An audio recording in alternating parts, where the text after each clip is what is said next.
Olá! Seja bem-vindo a mais um Café com Deus Pai.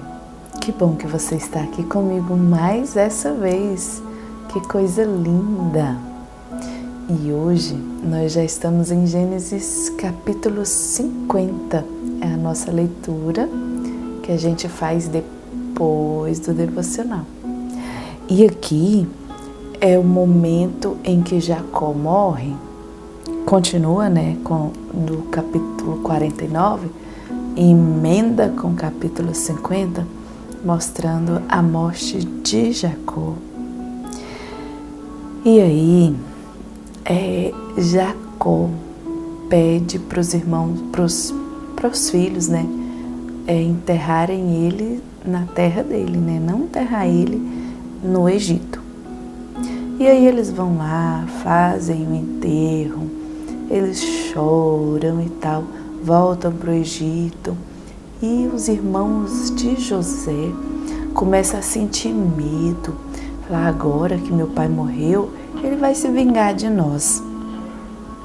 E José percebe, o medo estampado, a tristeza estampada no rosto deles. Eles falam, não, de jeito nenhum. Será que eu estou no lugar de Deus? Não tenham medo, não precisam ficar com medo. Eu não estou no lugar de Deus. Olha que coisa mais linda, E aí, mais uma vez, ele mostra para os irmãos dele que já foram perdoados. Vocês percebem que muitas vezes acontece com a gente? Deus nos perdoa e a gente continua pedindo perdão pela mesma coisa? Eu faço isso, gente. Acabo sempre que eu me lembro de alguma coisa, aí eu, ai meu Deus, me perdoa por isso. Mas ele já me perdoou há muito tempo. Assim aconteceu com os irmãos de José. Ele já havia perdoado, já tinha tido essa conversa, sobre ter sido bênção, ele estar lá no Egito e tal, mas eles ficaram com medo. E aí passa-se o tempo, José também morre e os irmãos guardam o corpo dele para quando saíssem do Egito, levarem, fazer o sepultamento em um lugar digno, porque ele não queria ser sepultado também no Egito, ele queria ser sepultado na terra dele, porque existia uma promessa de que eles sairiam dali, Então leiam que é muito bom mesmo. E o nosso tema de hoje é: não há impossível para Deus. Vamos lá? Diz assim, um tanque que em aramaico é chamado Betesda. Ali costumava ficar grande número de pessoas doentes e inválidas, cegos, mancos e paralíticos. De vez em quando descia um anjo do Senhor e agitava as águas. O primeiro que entrasse no tanque, depois de agitadas as águas, era curado de qualquer doença que tivesse. João 5, do 2 ao 4. A palavra Betesda deriva de duas palavras hebraicas. Uma relacionada à casa, habitação, e a segunda, a bondade e misericórdia. Betesda pode ser traduzido por casa ou lugar de misericórdia. E era ali que aquele homem estava, E a Bíblia diz que ele era paralítico há 38 anos. 38 anos sofrendo. E ele ia sempre para lá. As pessoas, os parentes, geralmente os parentes levavam e deixavam lá. Uma hora ia dar certo o negócio. Nesse lugar em que muitas pessoas enfermas buscavam por cura sobrenatural, Jesus encontra um homem que havia 38 anos estava paralítico. Por muito tempo, ele tentava obter a cura oferecida no tanque, sem êxito. O encontro com Jesus trouxe a cura tão almejada, sem precisar tocar na água daquele tanque. Olha que lindo! E quando Jesus perguntou para ele: o que você quer? Você quer ser curado? Aí ele: ai, Senhor, mas olha, quando as águas são agitadas, ai, Senhor, já tem tanto tempo que eu estou aqui, não tem quem me ajude e tal. Essa não era a pergunta. A pergunta era: você quer ser curado? Não precisa ficar inventando desculpa, não precisa ficar lamentando, não precisa estar com muita história, não. Você quer? Quero. E Deus faz. Que coisa linda! Aqui tem um testemunho do pastor Júnior. Diz assim, dias atrás, a minha mãe relembrou uma história de quando estava grávida de mim, no final de 1979. Ela teve rubéola. Foi aconselhada a abortar. Então, após sair daquele consultório, uma amiga lhe disse: Edith, não desista. Confie em Deus. Ele não vai permitir que essa criança sofra consequência alguma por causa dessa doença. Olha que linda! Cheia de esperança, a minha mãe decidiu prosseguir com a gravidez. Finalmente, eu nasci, cheio de vida e com vigor. E o melhor de tudo, em perfeita saúde. Que coisa mais linda, né? Sabe o que eu achei interessante? É que eu também nasci em 1979 e no final do ano também. Achei engraçado. Ai, Deus. Mas olha só, se essa mãezinha não tivesse acreditado no impossível, teria abortado, teria seguido o conselho dos médicos. Mas a palavra, a última palavra, vem do Senhor. Não sabemos qual é o diagnóstico que você recebeu nesse dia. Talvez você tenha passado uma noite inteira acordado chorando por um diagnóstico. Mas não há impossível para Deus. A última palavra vem dele, né? Então ele nos manda confiar e não desistir da bênção, não sair do lugar da bênção até que você encontre com a verdadeira bênção, que é Jesus Cristo, né? Assim como aquele homem, ele já sofria 38 anos, era paralítico há 38 anos e ele sempre era colocado ali, ou muitas vezes já ficava, né, permanente ali até conseguir entrar no tanque ao agitar das águas. Mas naquele dia foi diferente. A bênção foi ao encontro dele, né? E que a bênção vá ao seu encontro hoje, para a glória do Senhor. Olha, talvez você esteja diante desse diagnóstico contrário quanto à sua vida ou a de alguém que você conhece. Só Deus sabe os planos que Ele tem para nós. Não podemos dimensionar aonde Ele nos levará. Embora, sim, saibamos que Ele tem poder para transformar a água em vinho, saiba que hoje mesmo esse diagnóstico pode ser mudado, com certeza. E o milagre pode acontecer se Ele assim determinar, né?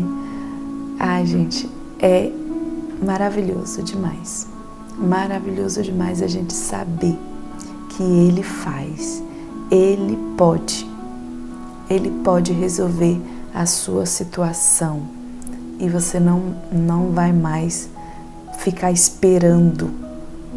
Nosso Deus, Ele pode fazer, Ele faz, Ele continua o mesmo.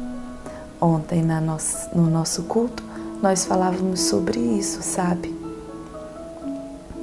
Que muitas vezes nós lemos a palavra e não acreditamos no que Ele pode fazer. A gente deixa lá, a gente lê a Bíblia, assim como os discípulos, né? Eles ouviram falar da ressurreição, eles ouviram, Jesus falou, quanto tempo, né? Jesus falando, olha, esse templo será derrubado, mas no terceiro dia ele vai ressuscitar, ele será reedificado, né?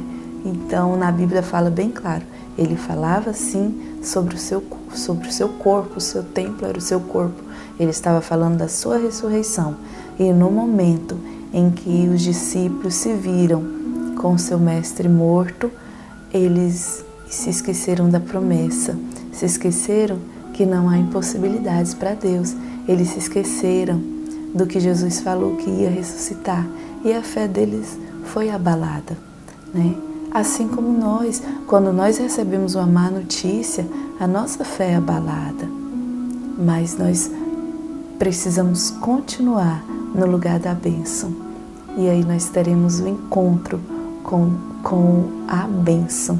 Quando aqueles discípulos ficaram ali orando, né, a ordem foi: vá para Jerusalém, fiquem em Jerusalém até que do alto sejam revestidos do poder. E ali o Espírito Santo foi derramado, né? Mas teve um momento em que eles estavam orando, né? Eles continuaram orando e Jesus entra no meio deles com as portas fechadas. Então Jesus havia ressuscitado. Agora ele tinha um corpo glorificado. Mas Tomé estava no meio deles, né? E Tomé dizia: eu só vou acreditar vendo, né? E ontem o nosso pastor falou, ele duvidou ou foi sincero? E eu achei bem interessante olharmos a Tomé nesse ponto de vista em que ele foi sincero. Ali ele expôs: não estou acreditando. E muitas vezes nós lemos a Bíblia, não acreditamos, mas a gente fala que acredita. E naquele momento Tomé, ele foi sincero, ele falou: eu não estou acreditando no que vocês estão dizendo, vocês estão dizendo que ele ressuscitou, eu não vi. E quando eu colocar a mão nas feridas, aí sim eu vou acreditar. E Deus, o Senhor Jesus, ele é tão maravilhoso que ele aparece para eles no meio da reunião. Fala: Tomé, está aqui, ó. Pega nas minhas mãos, coloca aqui tuas mãos, veja que sou eu, né? Veja que sou eu. Olha que coisa linda. Ali Deus estava falando para Tomé: Tomé, não há impossibilidades para mim, eu posso fazer qualquer coisa, né? E quando nós temos um diagnóstico ruim, nós falamos sobre isso também ontem no nosso culto. Eu acho tão bom porque a palavra vem se conectando. Quando eu ouço algo que eu venho fazer o devocional, aí eu falo: gente, a gente conversou sobre isso ontem, gente, o culto vai sobre isso ontem. Então eu acho assim muito maravilhoso, sabe? Eu vou lembrando aqui, nós falamos sobre ontem, falando sobre a questão quando lá em Cantares fala assim, não sei se é Cantares ou Eclesiastes, não lembro.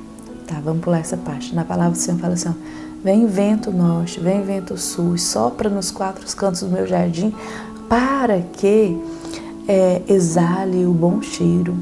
Então, quando nós estamos tudo muito bem, a gente fica mais descansado em relação à oração, à leitura bíblica, à conexão, à intimidade com o Criador. Mas quando a coisa não está muito boa, a gente alcança uma intimidade incrível, incrível. Mas não vamos deixar acontecer isso, não. Vamos manter a nossa intimidade com o Criador, sem precisar de ser amassado, né?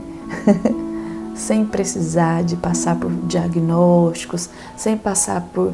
Vamos manter a nossa intimidade para quando vier uma notícia ruim, a gente já está tão arraigada, a gente já está tão enraizada, com tanta intimidade com Deus, que a gente só fala: você está vendo, né, Jesus?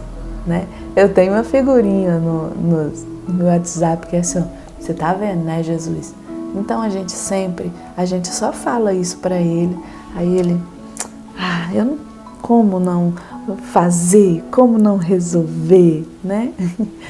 Eu sempre lembro do testemunho que o Max Lucado escreve no livro dele, né? E meu pastor também sempre gosta de contar que a filha do Max queria que o pai fizesse algo para ela e ele não queria fazer naquele momento, que não era a hora, né? Aí ela fala, papai.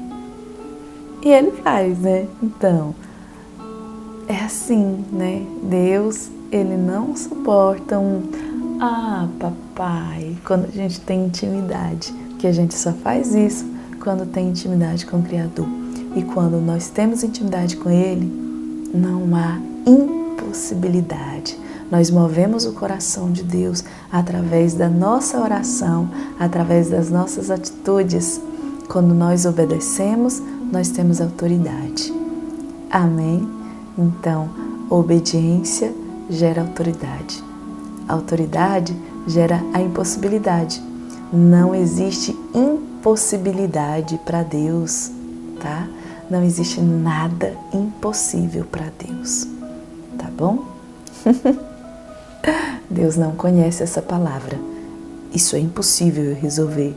Ele não conhece isso. Só nós humanos conhecemos, mas Ele não. Então nós servimos um Deus que para Ele não existe impossibilidade. Amém? Deus é o poderoso, é o todo-poderoso. Então creia no seu milagre e não saia do lugar da bênção. Vamos orar?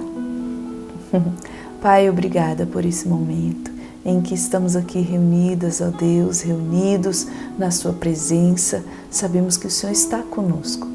Não importa onde e quando esse vídeo for assistido, o Senhor estará neste ambiente, Pai. Em nome de Jesus. E não importa o diagnóstico, não importa o que teus filhos tenham ouvido ontem, hoje, não importa se a noite foi tensa, mas ao amanhecer a alegria vem. E eu creio na solução, eu creio na resposta, Pai, em nome de Jesus Cristo, Pai amado, porque não existe impossibilidade no teu vocabulário, Pai. Nada é impossível para o Senhor. E eu te agradeço por isso. Eu só tenho motivos para te engrandecer, Senhor, em nome de Jesus Cristo, Pai. Nessa hora, eu quero abençoar a nossa nação, Pai, os nossos governantes, que toda regimentação maligna caia por terra e que somente seja, Pai, feita a Tua vontade, Senhor. Em nome de Jesus, liberta os nossos governantes do poder das trevas, Pai. Em nome de Jesus, liberta os nossos governantes das ideologias malignas, Pai. Em nome de Jesus, eu creio no milagre, Pai. Eu creio no milagre, mas também creio, Pai, se o Senhor está provocando um vento forte para que nós possamos exalar o Teu bom cheiro, nós queremos, Pai.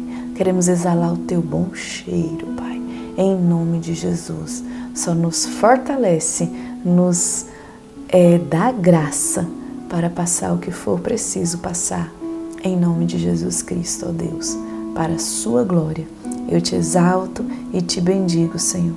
E abençoo em Teu nome cada família aqui representada, Senhor, que tem assistido esses vídeos, que tem compartilhado, que tem apoiado, Senhor, este trabalho, Pai. Eu os abençoo em Teu nome. E seja qual for o diagnóstico, seja qual for a notícia que receberam, o Senhor tem o melhor, Pai, eu creio. Em nome de Jesus. Obrigada, Pai. Muito obrigada. Amém. Que Deus te abençoe. Que Deus te dê um dia incrível, uma noite incrível, para a honra e glória do Senhor. E até amanhã, com mais um Café com Deus Pai, se assim Ele nos permitir.